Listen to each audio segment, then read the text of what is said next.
please. Yeah, it's all yours. It's your floor. Everybody sir. should know who this guy is. I sent you all an email. Yeah. He's the guy. The guy. Donovan Farrow. Like I said, I'm pretty low key, super laid back. I didn't come from like a management area. I actually came from like actually working, like doing real work, like working on a computer and building it, all the way up to owning my own company, information security, computer forensics. That's pretty much what we do. I'm gonna kind of go around the room here. Can I erase? Is everyone aware? Erase everything. I'm aware that Miss Ray Actually, is out Miss Ray. today, 211. We don't really need the projector on either.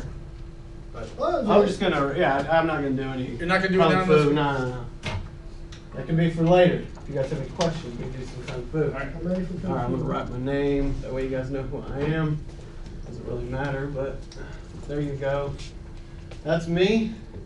And well, like I said, I'm out of the company. We do a lot of like penetration testing, stuff like that. I kind of wanted to. So, is everyone in a kind of cyber forensic or computer science course? Kind of narrow it down for me. You, what's your name? Jonathan. Jonathan. Mm-hmm. I'm gonna go Jonathan because I know I'm gonna mess it up. Sure. And where are you from? Background? Oklahoma. Oklahoma. Okay. And you, sir? Cody? Cody. C-O-D-Y. Yes. All right. And for me, what's your favorite color? Blue. Blue. Perfect. Okay. Now, first exercise, we're going to talk about social engineering. Now, what I would recommend is when you talk to people, is you can actually social engineer them. Because if I was going to get after Cody, I would immediately look for Cody in Oklahoma and know that his favorite color is blue. Most likely, I could find that he goes to school here, and then I would immediately go to his Gmail account and probably figure out where he grew up and then reset his password. Then I own his Gmail account. So, going from that, you guys should always be aware that when you do social engineering attacks, you guys should always go and change your secret passwords. That's how a lot of people are getting owned these days. The way I reset those passwords is it's like, where did you go to school? My answer is, I took the dog down the road. So, as opposed to actually answering the question, that has actually been a pretty easy way to breach people. I could have went on and on, I didn't waste my time, but usually if I don't know if you guys do exercise like that, but it's kind of good for learning skills because I'm a true geek and I always try to test social engineering skills, see how far someone will go. I just recently, for the first time, put my name on the internet because I'm so intellectually paranoid, maybe might be the way, because you can always be hacked. So I know that you guys probably have that mindset all the time and you're probably thinking, you're like, man, I don't know if I'm just like paranoid, or a lot of people be like, you guys, why are you so geeky, man? Why are you thinking about that stuff? Because you actually have the right mind and you're in the right business if you think like that. So people tell me that all the time, but I just say, well, I'm on business, so there you go. Come work for me or buy my services because I've just social engineered you. Kind of going through that, I'm just going to go down a list. We do a lot of. Are there specific fields that you guys are shooting for? I heard kind of security analyst, stuff like that. Is there like an ideal what you guys see yourself stepping into a role to? Because more than likely I've probably done that role and I'd be happy to talk about it. Pen testing. Pen testing, okay, great. Pen testing, are you planning, and I know that you guys are a lot with the Tinker, you guys probably may travel. Are you planning to be here or just wherever I can be, or? Me personally, I'm planning to move out of state once I finish college. Okay, anywhere particular? And I just ask because I know a lot of people. And Like I could Colorado. Colorado, great. So there's a. Nothing wrong. What's wrong with that, bro? Got it. All right. So knowing that, and that's okay. I'm a fan of Colorado as well. So there's actually quite a few security companies in there, and we talk about penetration testing. One thing that you can do is kind of talk about, probably Metasploit. I'm not probably speaking. Have you messed with that at all? Kind of. Okay. Sure. So Metasploit. Is there anything else? You obviously into Kali. I'm speaking all. Yeah, free. just general tools. Wireshark. Zed attack proxy, stuff Right. like that. So penetration testing. Let's do some pen test talk. All right, so, and I'm just going to go through this, like kind of how we do it when we do a penetration test. I mean, guys kind of get like what it's really like, because, kind of reading about it's cool, and you're like, man, I wish I had an environment so I could break it. It's awesome. Like, I have only 2 computers though. So, but when you get to do it professionally, you can kind of, do some more testing for educational purposes, right?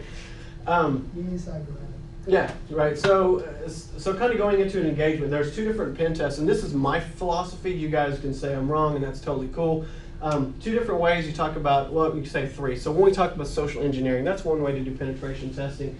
We go into an environment, and you kind of talk, or even just walk up to the receptionist and say, hey, I'm here to see Mr. Chaplin, because his name's on the wall right there. And they're like, oh, you don't have an appointment. You're like, oh, well, I'm here.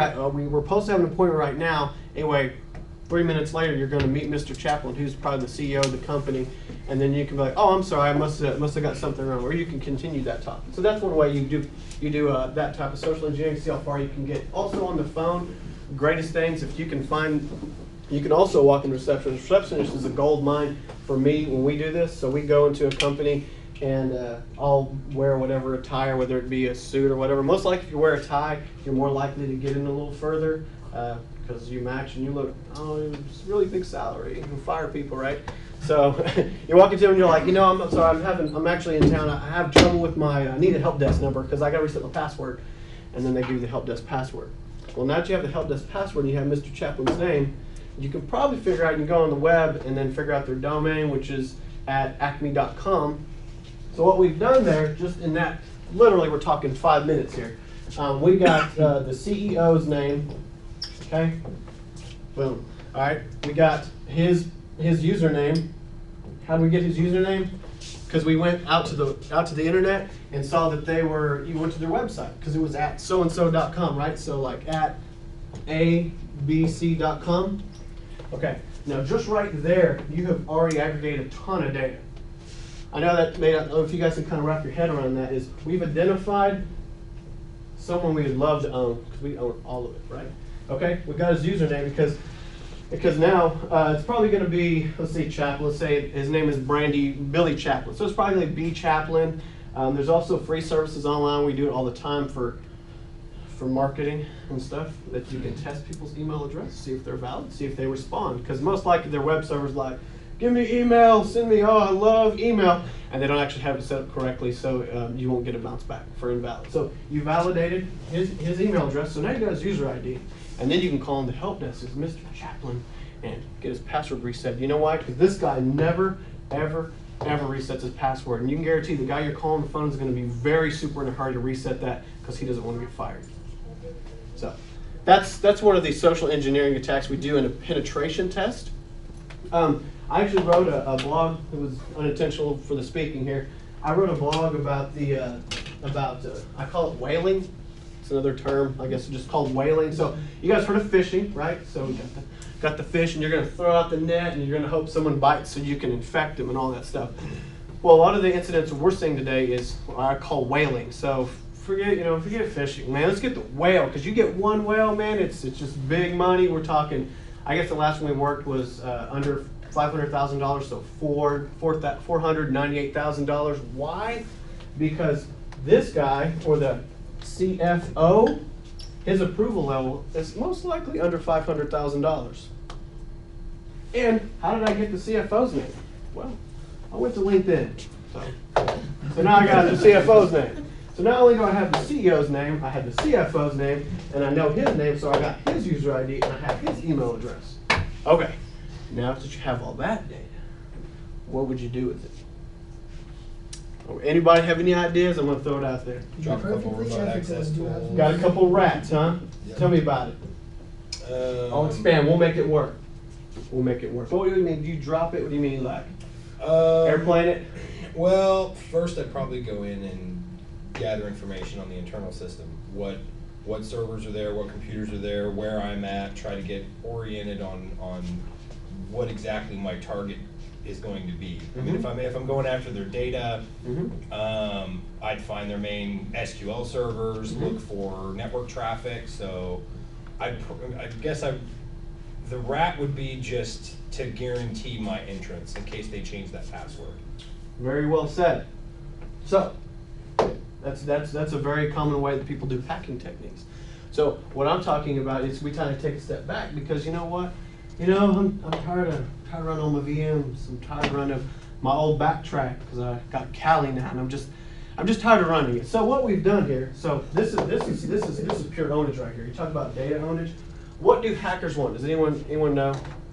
What do they want? Data to make money off of. Money? Money? Right.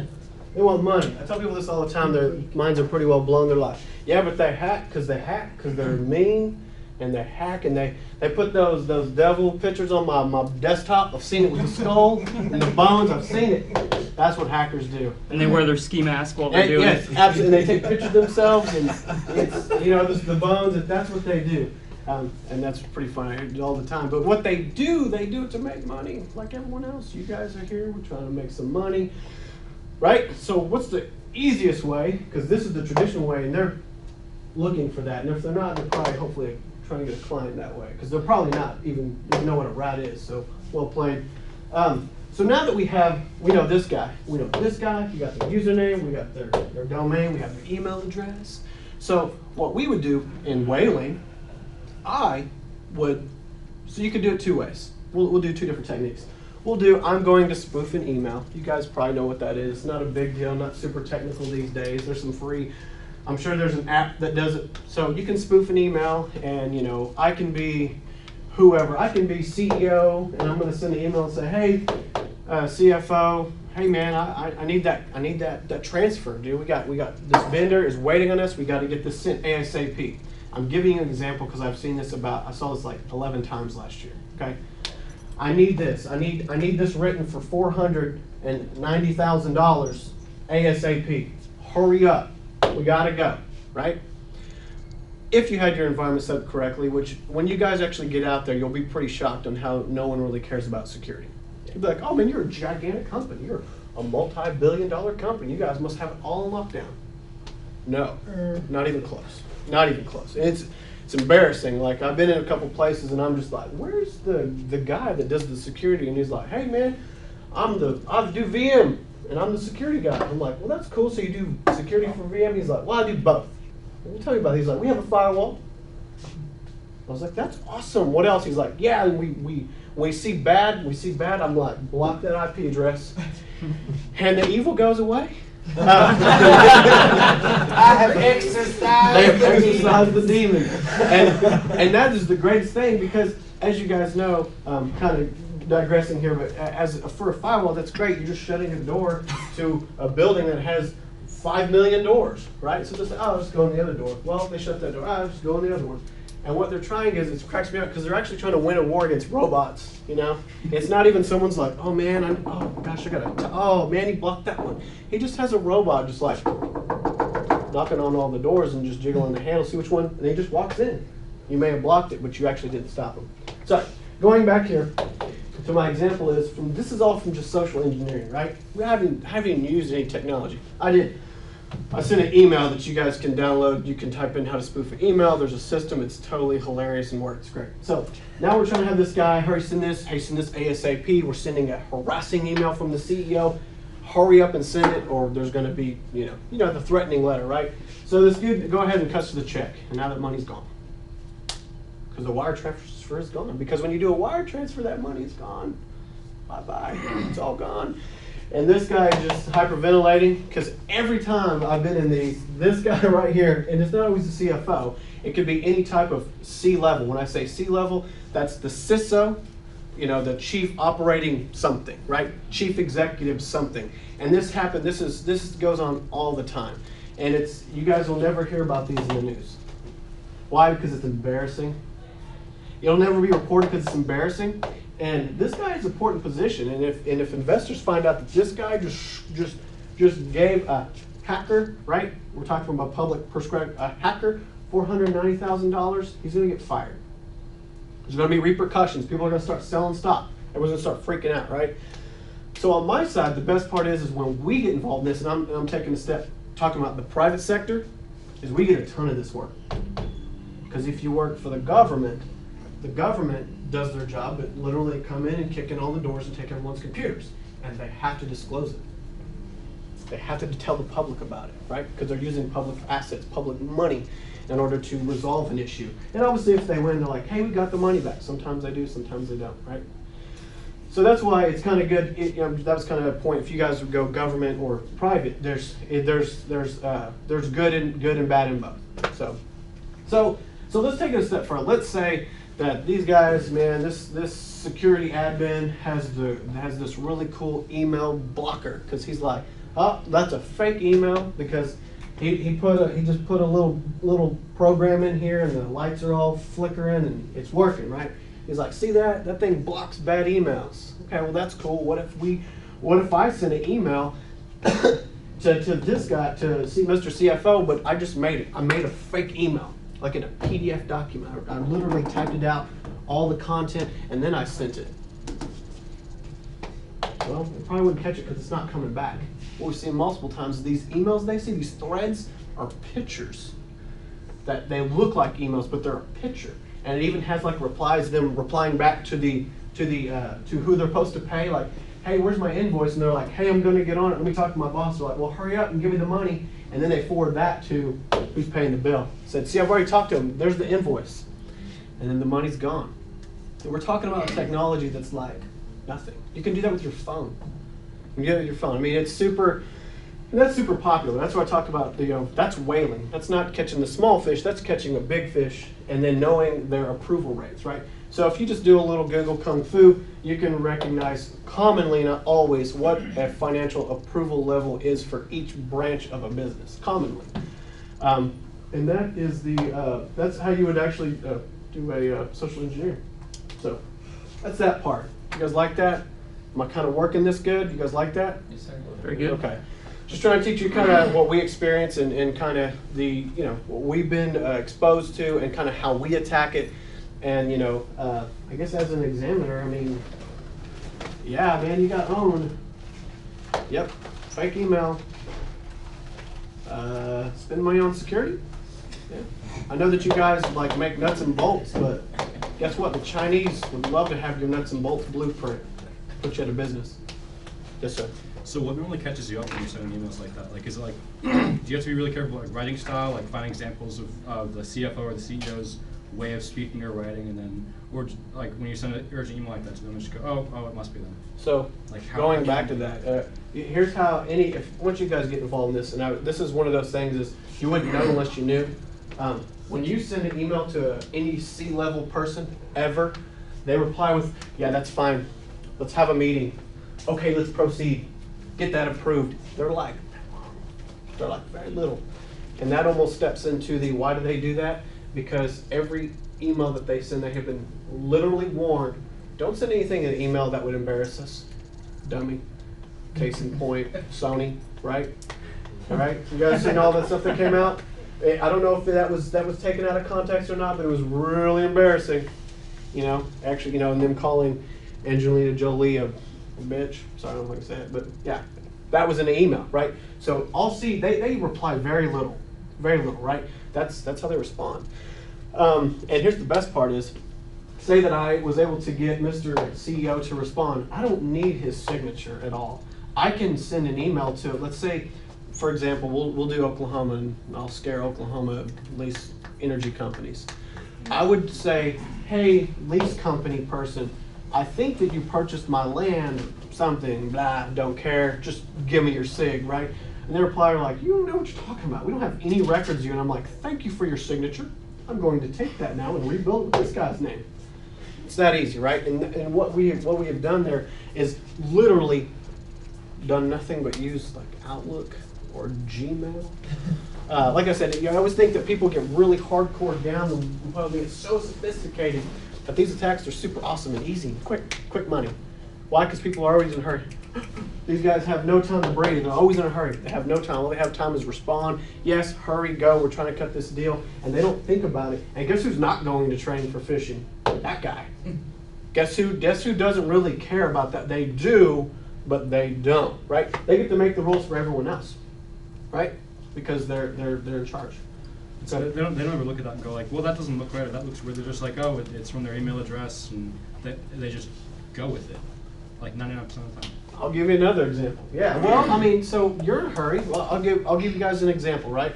You say that you're like, oh man, I would know that, but would you really know that? I'll give you an example. I did another job for a company that it literally blew my mind. I was like, not in front of the client, but I was like, oh my gosh, that was the best I've ever seen, because I'll show you what they did, and it was super easy. So let's say they registered a domain. Can't really see this. Registered a new domain the day before they send an email. Okay. This company was called. We'll just call it. We'll just try to think of an easy one. This is just called ABC.com. That's the company, right? Well, what he did, he actually registered. Okay. abcc.com. Okay, you're like, oh, I didn't see that, but would you really? Like when you're replying back, you're like, oh, wait. That's Billy at abcc.com. This is a fake email. This is a fake email. You wouldn't catch it, trust me. Especially if you're just working through your days, you're just trying, because you're a processor, because all you do is process and you're just kind of comb through data, right? You're not going to stop, especially if they're doing that whole reply thing where I said it was fake, right? So I'm the hacker. I reply to myself because I made a fake email. So I reply because I have the domain now. You guys understand? I own this now. I physically own it, and it's totally legal. There's nothing illegal going on here. I own this domain. I know your name, and I know your name. So abcc.com, your name, I send an email to the fake CEO, and then we talk back and forth. And all I do is go through that email and remove the extra C. And then I send the malicious email, or the fake email, to this guy. But the address is abcc.com. You guarantee, because of course, you know, it's going to pass proxy, it's going to pass the email gateway, because it's a legitimate. This is not a malware website. It just got registered. You can even have this stuff registered for years, right? Go ahead. So very often when they do that under a lot of false information when they register the domain. Yeah. Just to send people on. Well, I mean, you know, you can register as much as you want. You can be, so you can register to someone in Germany. You can register to someone in wherever you want to, because you have to understand there's a law dance. There's a huge law dance. So if you have, let's say that I was going to make this server, right? I want to register, right? So I'm going to use this money that basically I stole through some dude gave me through a Bitcoin exchange. It doesn't matter. They're not going to find me anyway. I'm just going to have all this fake information. What this company cares, we'll say I hosted by GoDaddy, for example. What does GoDaddy want at the end of the day? Money, right. They're not going to shut me down.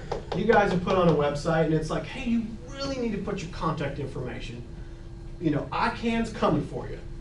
ICANN is going to get you, and they need to know who exactly owns this. But it doesn't matter, because I just need it for a day. And then I'm gone. Poof, right?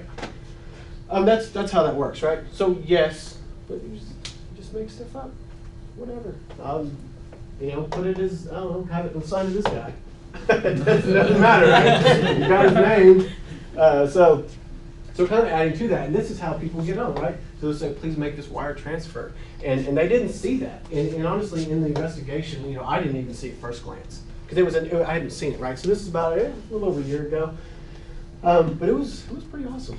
And that is just social engineering. We haven't even started talking about technology. That's one thing I really harp on. It's like kind of making a nice little comeback. This art, right? Art to people, art to Intel, art to the internet. Thank you, Google, for all this information. I can just data mine all day for free. Thank you. And that's like I said, we're just getting started. I would like to move on to another subject. You guys digging that? Good way to compromise. You guys have any questions about that, or yeah? So have you ever gotten owned by social engineering? I have never been owned. Never. Yet. Yet. It's gonna happen. Next. Can you usually, how hard is it to find them through the email header unless they're using, like, if it's someone who's just brand new? You mean like this? Yeah. I mean, you mean an example like this? Where you take the MSG file, extract the header. You wouldn't even need to do that, because this is all fake. It's right there. Like, you open the email and it says that. But here's the trick, though.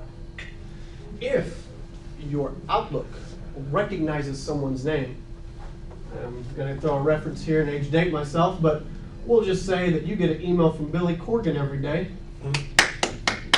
Say that you do. Whenever Billy Corgan, someone with the name Billy Corgan, sends you an email, it's not going to come up with an email address. It's going to come up as Billy Corgan unless you double click on it. Owned, right? You only would know if you knew, right? That's what I tell you. I mean, you wouldn't know, right? Oh, that's my friend. You're not going to be like, well, hold up. Let me inspect this email. Or, right click and, check the properties, exporting, let's check at the header. Where did it really come from? Make sure it actually came from our internal network. You're not going to do that. That's dumb, right? Because you got work to do, right? You got work to do, you got money to make, right? Last thing you want to do is not make this guy upset with you because, you're not paying people, right? Because he's got deals to close and you're in the way now. But you just want to, and then you lost $500,000. So, any other questions about that? Spooky? Yeah. Yes, sir. I don't know, I just, no, No? just no. As a rough estimate, how many companies fall for it? A lot.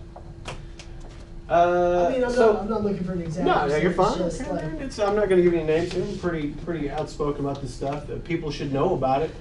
Biggest problem with security is education.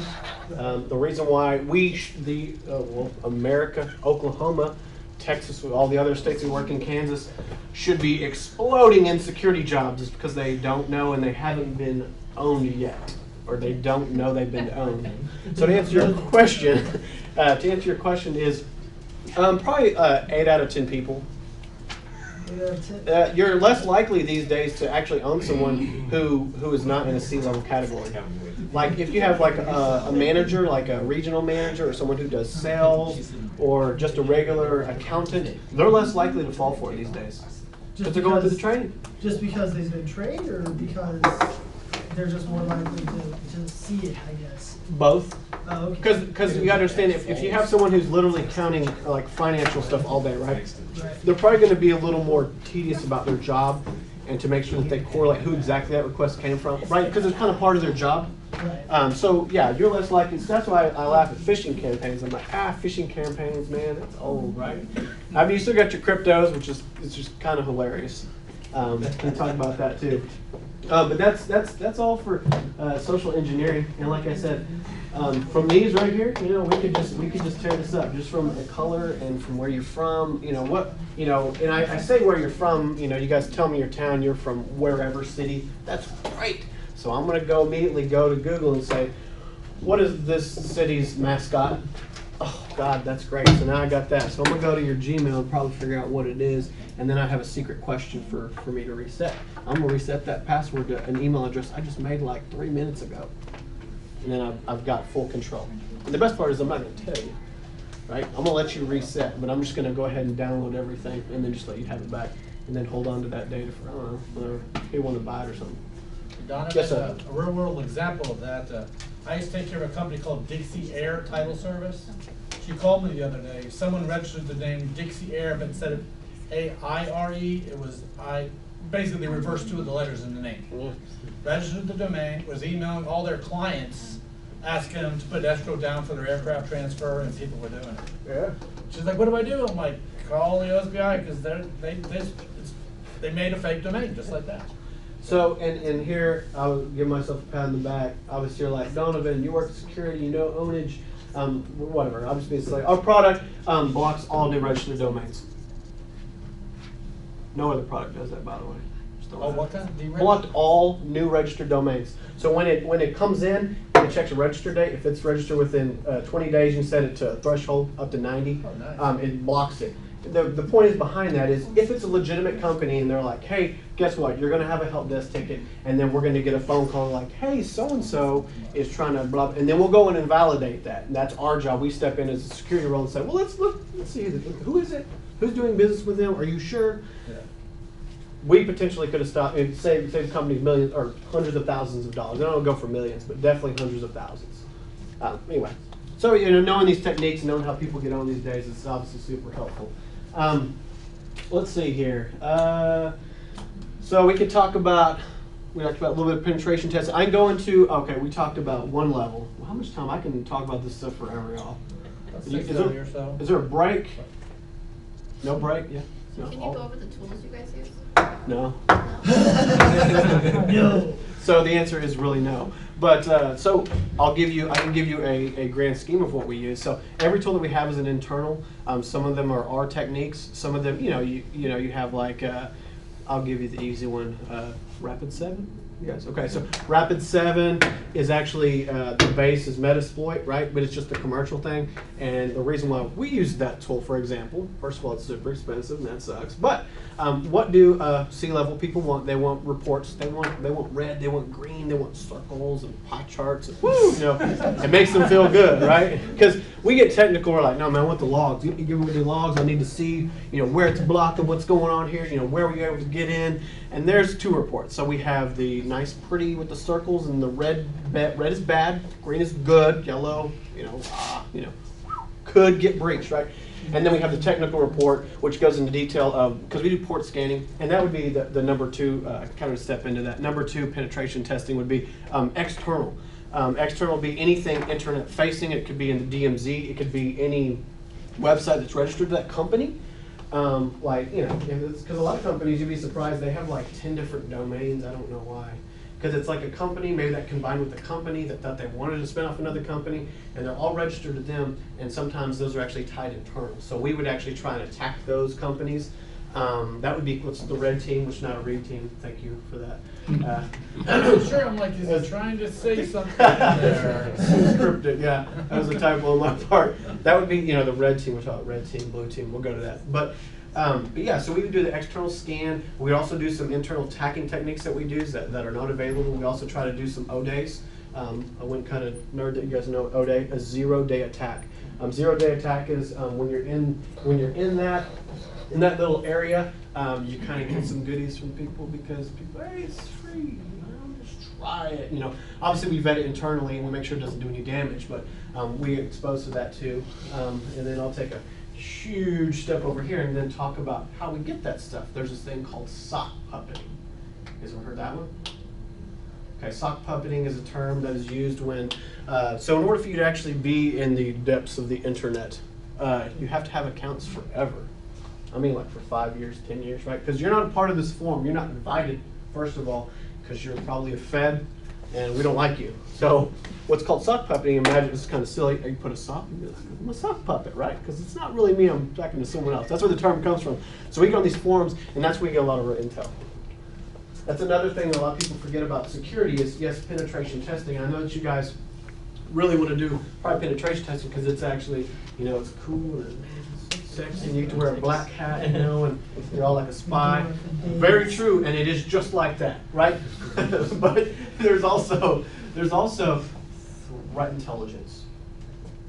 Gathering data, figuring out how a company is going to get breached, getting that data, gathering it for a client, making sure they don't get compromised. You guys seen that so Anon threatened to hack somebody, right? Well, how do they know if they're going to get in? Most likely they're probably already in. So the question is, can you go back in time in these forums and get out, figure out what hole they found? So having sock puppeting can help you. So I didn't digress into that. Penetration testing, that's how we would get the tools, right? So we have some in-house tools that we use to externally attack, and then we provide a report. If they want us to do how far can you get in, we'll say that's external with a next step. So we have to do an external scan, and then if we can, to say, hey, that's a code, we can breach that. So if we're approved, right, be contract, we'll take that next step and then see how far we can get. Not doing any damage, but seeing how much rights we can get, and say, you know, I'm now system admin, and then that's the cool part where we call and we're like, you know, speak to the director of security. Yeah. And they're like, and then you tell them, you're like, hey, I'm on the box, and they're like, that's a lie. That's a lie. And you're like, I'm gonna go, what's your printer name? Yeah, what's your printer name? And then we type it, we're like, I'm gonna print something. And then you print like you've been owned, and they're like, oh man, print from my printer, that sucks, man. So, but it's validating is fun. You have convinced me. Yeah, I've been convinced. So stuff like that, you know, it's fun. It is, a lot of companies are learning this, and I'm super excited that you guys are in this, because obviously my personal goal is to help grow my company so you guys can have jobs, really. I mean, you could work for me, woo, be great. Because I want Oklahoma to be a great information security environment, because we have a lot of talent here that's really not used, or they go to Dallas. I hate it. Trying to avoid that. Yes, sir. You have a business card by chance? I hope that I do, and if I don't, shame on me. Let's see here. I do. There you go. I have a question. Fire away. As far as getting hired at a company that does penetration testing work, how helpful would like a general computer science degree be? Or would like a degree in digital forensics, for example, be better? What is optional for the, because I can't really speak to those guys, would be having a degree is great because it lets you know you're interested and you're actually able to sit through all the classes for 4 years. You're that interested, you know what I mean? Like you want like, hey, I got something here just to get a degree. Like I actually sit through all the classes. If you talk to me, I'm not going to be like, what are you talking about? Like totally oblivious. I will say, please go get one certification. I don't care if it's Security Plus. Go get a Security Plus because here's the deal. A lot of people want to get in security, and that's great. You have a degree, but if you go on your own accord and you get that certification, it's, I don't know, it's like $150. I'm not for sure. That goes a long way because that shows drive. That shows, man, this isn't just a career for me. This is a hobby. I love it. I love to talk about security. Matter of fact, that's when you go to the job and you're like, you know what? I'd love to work for you, but guess what? At home, I'm doing this anyway. It doesn't matter. I have a lab. This is fun for me. And those are the kind of people, personally for me, I can speak for myself. Those guys, love those people because they live it, they love it, and it's everyone talks all the time. Find a career that you like, you never have to work, and it's so true. It's so true. It's so fun. That's kind of my 2 cents there. I mean, I have a degree in organizational leadership, so. But it doesn't mean that you can't, taking that next step, having that degree is important, right? A lot of people, especially get in the door these days, a lot of competition. But having a Security Plus, man, you're above a ton of people. Like you're already ahead of the line because you can actually speak their language. And that's what, other security guys, they want to know, can you speak my language? Walk me through an attack through Metasploit. Just walk me through it. And if you can do that, you are like way down, way down here. Just because, and I'm keeping it real. No one really, about your book, that's great, but they want to know, can you do it? Do you want it? Right? Because it's a very, and there's a lot of people who don't care. So if you do care and you are interested and you've actually shown initiative on your own, it's a lot easier to get a job in this field. Other questions? Move on. Thank you. Fire away anyone's like that. Don't feel to stop me. Yes, sir. As far as the security aspect, are they really? Do they not take the security of the individual at the company that serious? Yes, not at all. Like they're just like, oh, that's good security. We're getting there, and that goes. I've been to a lot of companies where they didn't even have security. Like some talking big companies, we go in there to do some consulting, and I talk to their security guy, and they're not actually security guys. Why? Because give you my example here. I think I wrote this maybe in a blog somewhere. I walked into a $25 billion company. That's with a B. I don't know if you guys know how much $1 billion is, but a $25 billion company, that's huge. And I told them about our products, told them we can do services, man. We are like, we fight zeros and ones, tell them, wheeling and dealing them. And then the owner, and hey man, hat tip to him. He goes, Donovan, you know what? You got some great services, and you seem like a really good guy, and I appreciate you giving us all the information, yada, yada. He's like, I have made a $25 billion company without you, so why do I need you? And then I was like, oh, hang on one second. No, I was like, woo, because it's a good question. Why? Why do they need you? Do anyone have an answer for that? To keep that $25 billion. The $25 billion. Right? Keep it. You're a $25 billion company. To his own, that's a very good question, right? But he could say, I'm sure, I'm say, yeah, I made 25, I'm sure I'll make 26, 27, 28. Because the best part about it, he had a huge leverage because this was a private company. So he doesn't really have to answer anybody. My response was, and thank God I had a response, was, oh man, that's great, that's wonderful. I appreciate that you've made this great company. If I was a hacker, which I'm not, say that I was, I would get in your environment and just put a little key, and I would record every credit card that came across that, and you would never know. You know why? If I saw something breaking, I would fix it for you for free, because I don't ever want you to know about me and your environment, and you don't even know anyone's in there. Anyway, long story short, we got the contract, but and that goes back to you don't know what you don't know. A lot of people are like, we're secure, man. We've never been breached. Yeah. My account executive, my account executive Andrew can tell you I'm sorry, it's Andrew, our county executive. He does all the marketing, and you can say hi to him on Facebook and all that cool stuff. But this guy right here, anytime we go into an environment, 90% of the time they're owned. 90%. 90%. And you can take that to the bank if you go work for one. But say that you like they don't know, and that's what we try to tell them. You're like, man, dude, I'm telling you, you're breached. Like you don't think you are. You may not have a full out breach, but I can guarantee there's one machine that's part of some botnet that eventually is going to blacklist your. Does your internet get blocked here once in a while? Oh, it's because your machine's been compromised and you've been blacklisted from the internet because your environment is compromised.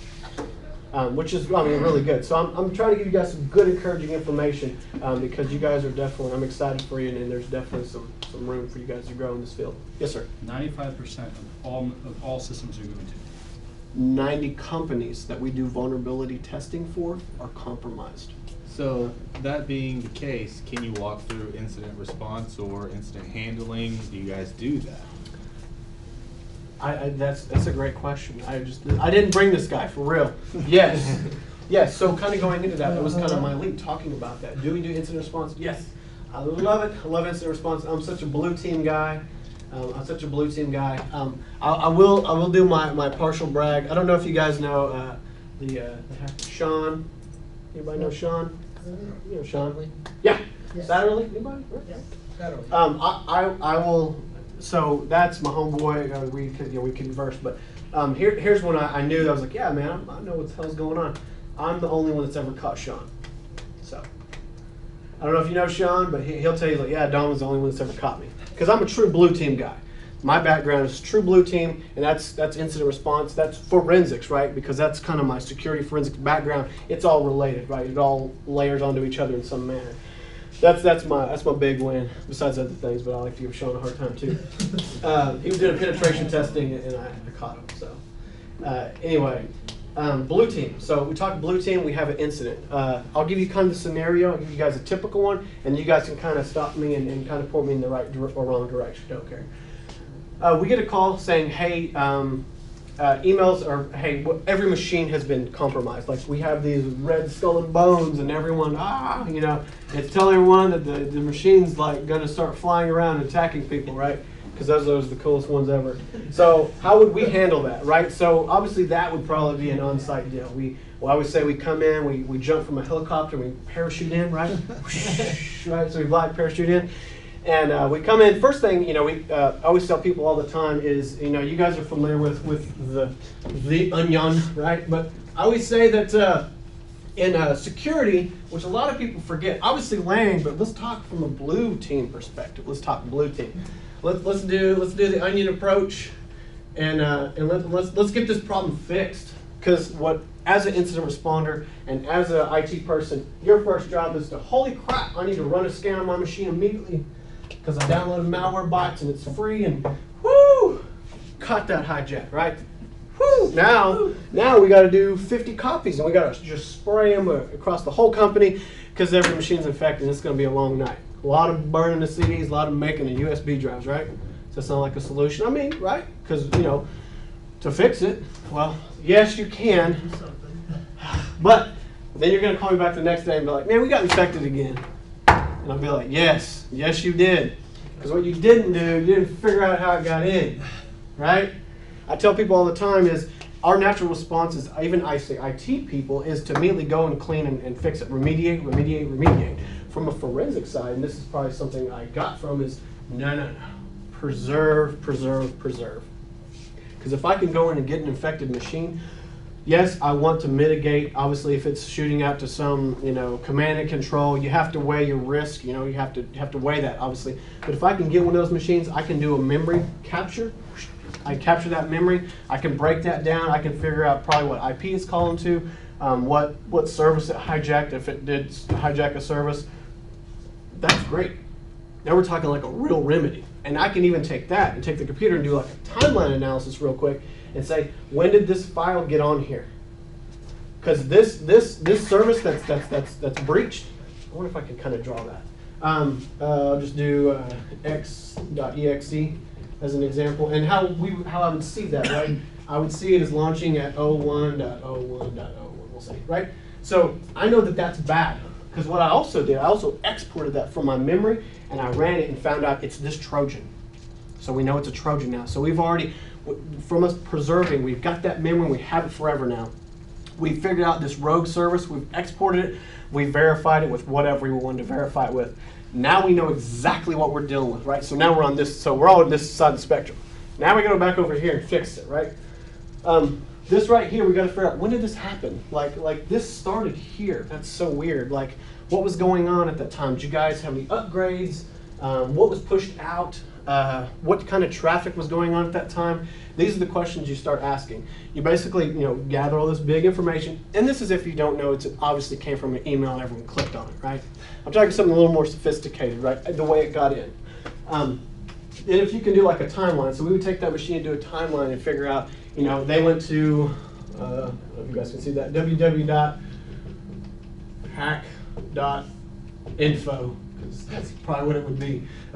So right before this happened, we see that they went to this website, and we're like, oh man, okay, good. So now what we know is because this is probably going to try to reinfect, because that's what they do. They reinfect and they reinfect and they reinfect. So let's first of all, let's try to do some Google foo on this. What do we know about this? Is this tied to an APT? Who's the attacker behind this? Is this just some script key? Because what you need to know is who you're dealing with. Is this a real attack on the company? Is this anonymous? Is Anonymous on Twitter laughing about this right now? And how they stole this from another hacker and they used his hack tool to attack your company? So what kind of Google foo would you do? Like virus total, IP void, stuff like that? Start there, yeah, for sure. I mean, you talk about that. You talk about getting in forums. You talk about get on tour, right? You start searching for this stuff. Because most likely, hackers, I give it to them, right? They're good. They're good at what they do, and you're welcome for you having a job for them. And they're going to brag about it. Most likely they are, unless it is an APT. And I'll digress and step over on this side and talk about APT real quick. You guys know what that is?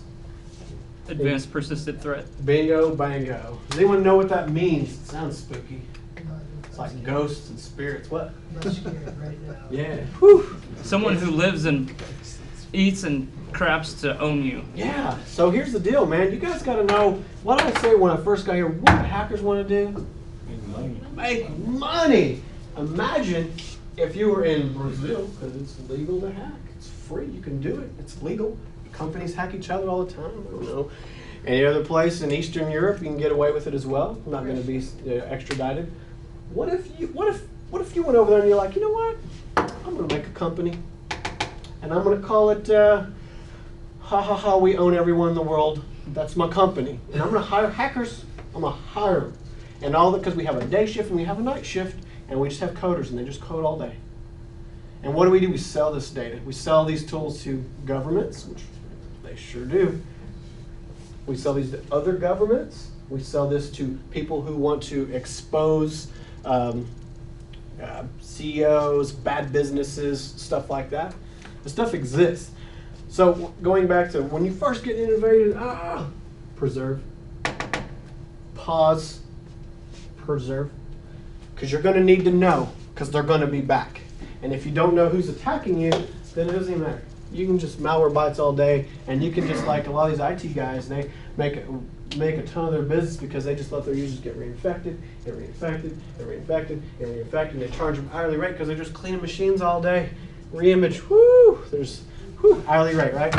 I say that because we've actually bumped heads with a few companies because we'll go in and throw our product in there, and then they don't have any more hours of work. It's because we're blocking all the, the bad stuff. Plus, we're watching the wire as well. Yes, sir. So what percentage of corporate networks, like across the world in general, do you think are owned or have been owned? Lord. Like a percentage? Most of them? Define corporate. Any network owned by a for-profit company, for example.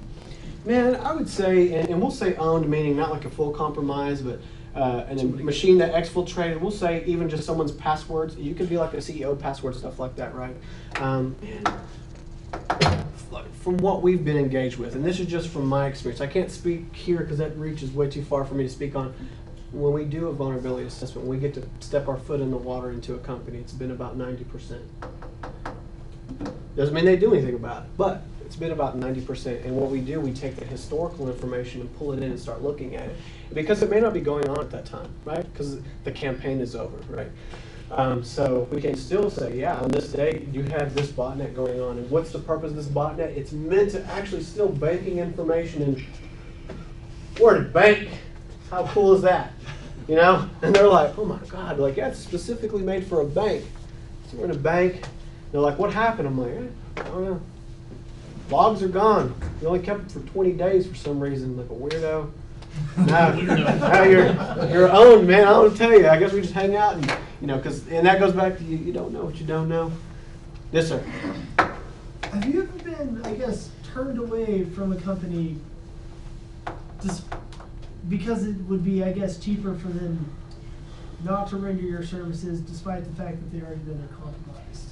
Absolutely, for sure. Oh yeah, because they have an IT guy, and we have to go into companies realizing, and my first step is, and that's that's a management perspective, right? So when I step into a company, if you guys are aware, you may or may not, but the networking guys and the server guys and the security guys are 3 different people.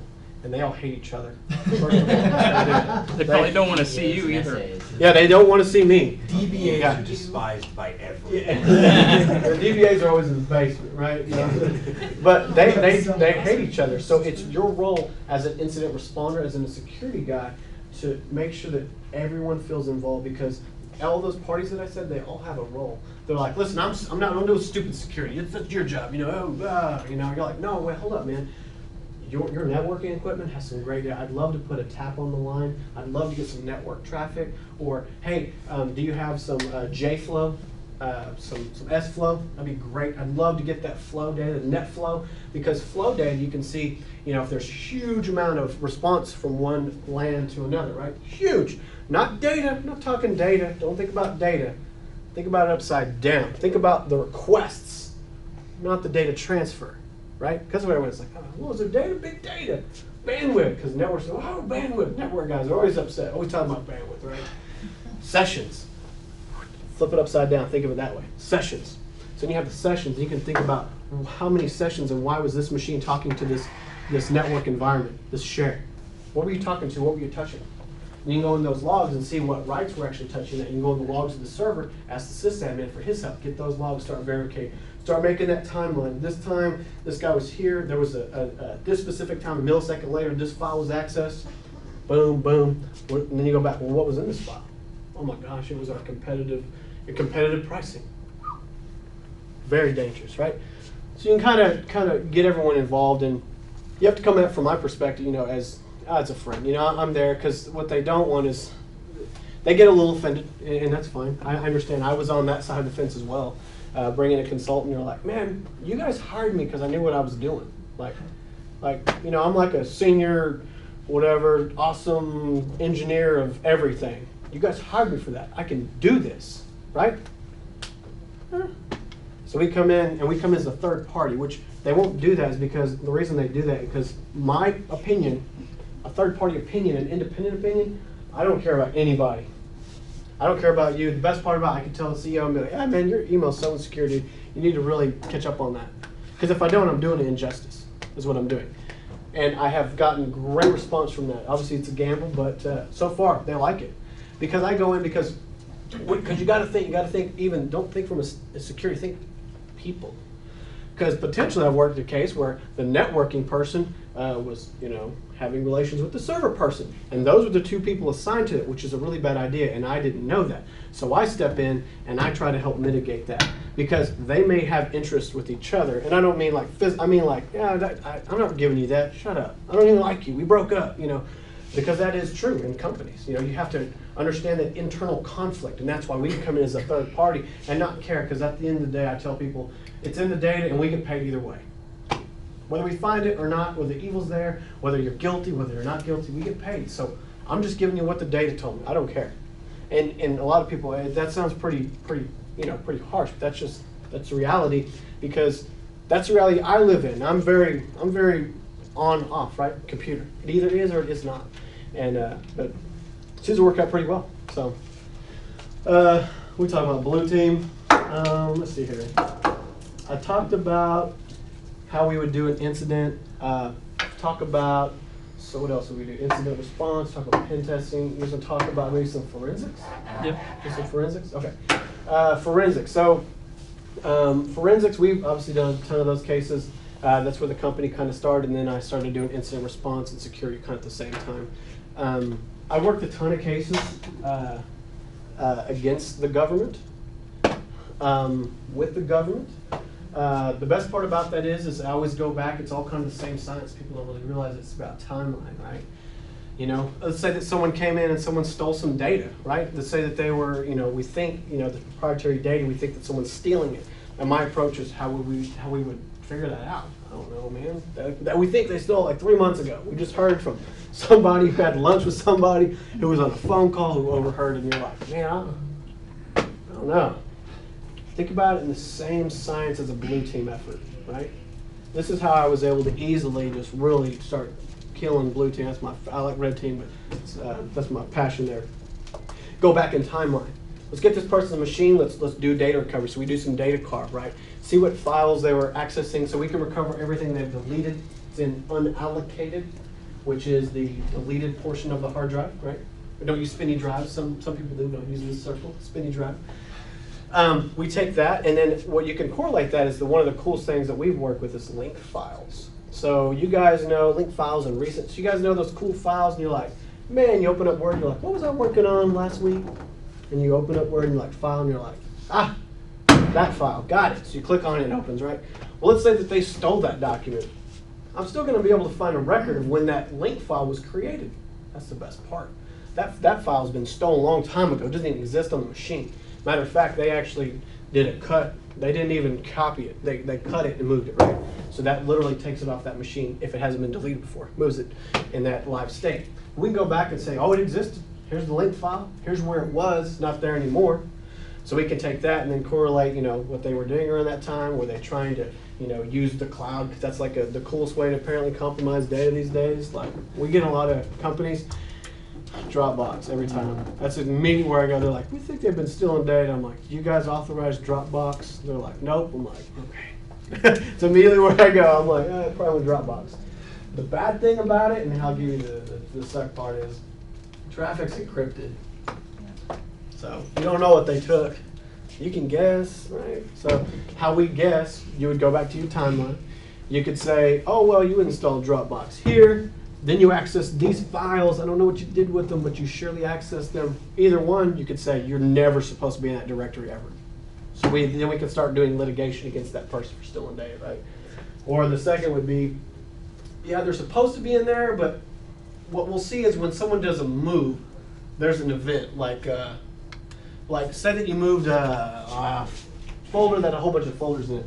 What we would see is that you moved a folder, and then we see a folder. It's kind of how it looks, if you will. And we could see that in these access times would be like, one thing we know, you're not going to access all these folders in the span of 2 seconds, right? So we would calibrate on a millisecond. So this one could be, this is in milliseconds, 01, 01, 02, 02, 03, 04, right? And so on. Because we know, because what that is, that's a move. We know that that's a move because that's a robot. I always say that's a robot move. And we know that when you did this, there was some type of robot move. The OS moved these or it accessed them all within a millisecond. And we know that you didn't click in all those in a millisecond.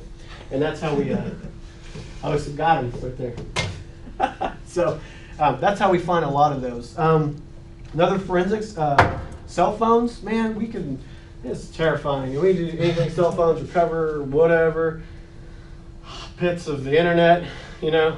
Recover deleted text messages. I'll give you a high example. Apple has P-lists, so we'll go in the P-lists. It's almost like a database. You guys might be familiar with that. There's a part that's written, there's a part that's not written. So we can go in and what's called parsing, and we can take that data and basically change it into English. So it's in deleted state, right? And we can actually pull that data back and then get some other information through our forensic, looking at it in hex and whatever. It sounds really cool. It takes a lot of time. We have some tools we can do really fast, but you know, us finding that super deleted file that your high expensive tools can't recover, it takes a lot of time because you really Have you guys ever seen a hard drive, like in hex editor? You know, just imagine you're like, oh my god. That is it. Yeah. So Yeah. You're like, I know it's in here somewhere. It's in sector 25034 through 54 through 084. You're like, oh my goodness. And because, you know, in that aspect, you don't really, in the cell phone world, there's not a lot of headers. In the computer world, you can search for, what is it, FD, F8, if I said that right. Anyway, search for headers, and you can actually take those and then pull those out from the footer, and you can recreate a file, like a JPEG or something like that. We've never had to do that, have we? Never. It's exhausting. So, and that's for, you know, super special cases, but that's cool that you guys do that. That's real. Like, we do that. Like, I did that today. Like, that's what we do. I do that every day. Security, we do that what I'm telling you, this is not, it's what we do. So I guess that's the reason I'm glad you guys asked me to come, because it's literally what to do. So you guys can, you know, focus on, if you learn some stuff, you can be like, oh yeah, they definitely do that. That's what we do. Try to think what else. You know, in talking forensics, ours is kind of a weird thing. Corporate forensics, so there's a whole, I'll be quick on this, e-discovery. So e-discovery is the forensics litigation support kind of role, where basically you collect data, you preserve the information, you start potentially the chain of custody, because it could lead into criminal, so you want to make sure that you're covered in that. Make sure that you document all the metadata to ensure that those files have not changed. And then you kind of move that from case to case. You put it in tools where the attorneys and people can review it, mark it, tag it as, hey, this is an important document, it's not, and then they can basically print that out in a TIFF format commonly and submit that to court, which is good. And if you like that stuff, you should do that. It's not my thing. But I can do it, and I've done it, for sure. I've done it a lot. But that's kind of where forensic, that's really what it goes into. It's forensics. You do your collection, you do your whatever investigation, and then you start producing that data. We have a lot of back and forth attorneys, so we get to even get to depose people, which is really cool. So, and I know a lot of people at the OSBI. I'm always on the other side. So Bogle and all those guys, we have a pretty good relationship, but I get to depose them all the time about forensics. Also, I mean, I give the cases, my experience, whatever. I got to write one up against the FBI agent. I've done it against the Secret Service. Any organization, you name it, we've done it. Homeland Security, all that stuff. We do some pretty legit things, especially in the forensics world, because there's like us in Oklahoma, and there's a guy in Dallas who actually does it, and I know him. And then there's one company that does it in Denver, and then there's a company that kind of does it in Tulsa. They're more e-discovery. They're more the traditional ESI, you know, gather the data, yada, yada, yada. But we do, I mean, pretty heavy crimes. Like, we do the heavy crimes. So another reason why we kind of started the company is, as an example, like, Donovan, you know, why do you exist? You know, you do a lot of work against the government, you know, everyone, you know, whatever you like and you don't, whatever your opinion is before we existed in 2010, if someone said that you did something on a computer and they brought it to the government and they filed against you, there was no one to help you. Here's the best part, is if we didn't exist, you had to rely on their expert. Okay, right? I know you're like, oh, you know, we always want to trust the system, right? We want to trust it. Well, you'll shake your heads. Going back, a case in point would be in Oklahoma, you know, the lady who did the DNA and put, like, I don't know, over 10, 15 people on death row because of blood. You guys, that may believe way before your time. Over her name, they actually called her the Black Widow. She actually worked, I don't know if she was the OSBI or shaking. OSBI. Yes, OSBI agent. And she was doing it because she just did it, and all these dudes went to jail until someone started a DNA analysis company and tested it and was like, this is not right. This is all wrong. This is fake. This is fake. This is not real. And all those guys got to go home free, right? What I can say is, if at best or worst, what we do is keep them honest and keep them doing their job. Let's say they're right every time. That's great. Because guess what? I get to check their work every time. I get to do the analysis on what they analyze. And we get to come up with our, you know, because we even get in a room and we'll have a debate about, well, I did this, and we'll talk about it and come to an agreement on what the exact answer is. So like I said, some people aren't cool with that, but it's what we do, and I think we do a hell of a service for Oklahoma, that's for sure. Because literally, before 2010, you would just be, yeah, good luck. It doesn't exist. No one's going to help you because there was no one to help you. Yes, sir. Because I'm looking at getting I start my master's for my digital forensics in this summer, I hope. And so you're saying as far as getting out into the field and stuff, it's pretty limited as far as where to work for. What do you want to do? Like, be specific about computer forensics. Tell me. I want to get in and actually do the grunt work and recover files and do some of the blue team stuff that you mentioned. Yeah. Okay. So there are companies. There's mine. Which we're growing. So we really are. We're getting out there. We're growing, and we will be hiring people. You know, obviously I want to hire everybody. Woo, love to have all that business. We're getting there, and we will have jobs that you're talking about. We will have pen teams. We will. Like we have a few guys, right? We don't have a ton. Security team, it's kind of hard because you have to sell it, right? You have to make people believe it. There's a whole nother spectrum. If billion-dollar companies aren't buying it, then it's not really where it should be. We all know that everyone is kind of like, security, right? We're getting there. But the more we grow, the more jobs like that will come available in Oklahoma for sure. And the security one, penetration testing, vulnerability scanning, what you're talking about. It's going to happen. We're going to. We've already, our growth has been, last year we tripled. So we will continue to grow. And we you know, that's another reason why I'm here. So that's me looking out for my businesses. You know, we'll talk to you guys. You guys get to know me. You know, we can do an interview one day. So for that, there are jobs out there. OSBI it's kind of interesting. My story behind that is back in 2008, 2009, I was like, you know what, man, I want to go and I want to like help the cops get the bad guys, man. That's what I want to do, right? So I'd already had forensic experience. I already had certifications. Like I'm certified as expert witness in federal and state court under computer forensics. Try to find someone like that, right? I mean, I felt really good. I was like, yeah. So I called different PDs and the OSBI, and they were like, oh no, you gotta go run the streets, man. You gotta go give tickets. And I'm like, man, I wouldn't do that. It sucks. I wouldn't get no tickets. It's not. I'm an IT guy, man. I sit in the closet with the lights off and techno music. That's dumb. I'm trying to do all that. So anyway, kind of going to that is there are opportunities, and going to the OSBI if you wanted to. I know all those guys. We have a good relationship. We're always against each other, but to get to that point, there's a lot of growth, right? To get to that. Obviously, our companies, we're growing. Another company, I'm just trying to help you out here, would probably be, if you work for the government, which I started to try to go into the FBI, and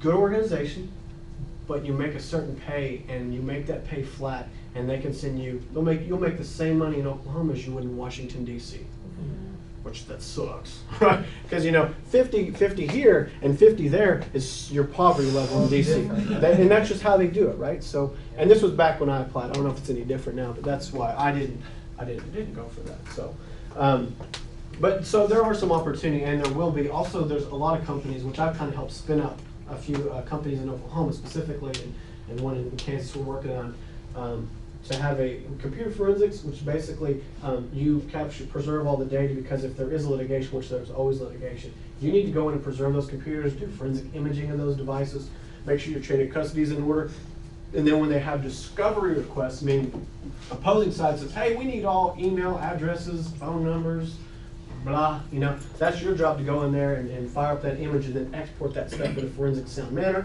and then you present that. But those companies are getting there. And hats off to myself, really, I helped start that because they didn't exist. And they didn't even know about it, right? Pretty crazy. And these are the big boys. I'm not going to say names, but if you probably said a name of a big boy in Oklahoma, that's who I'm talking about. Probably top 5. So, you know, I've ended up. We're about done. Okay. All right, everybody appreciate it? So, Yes, sir.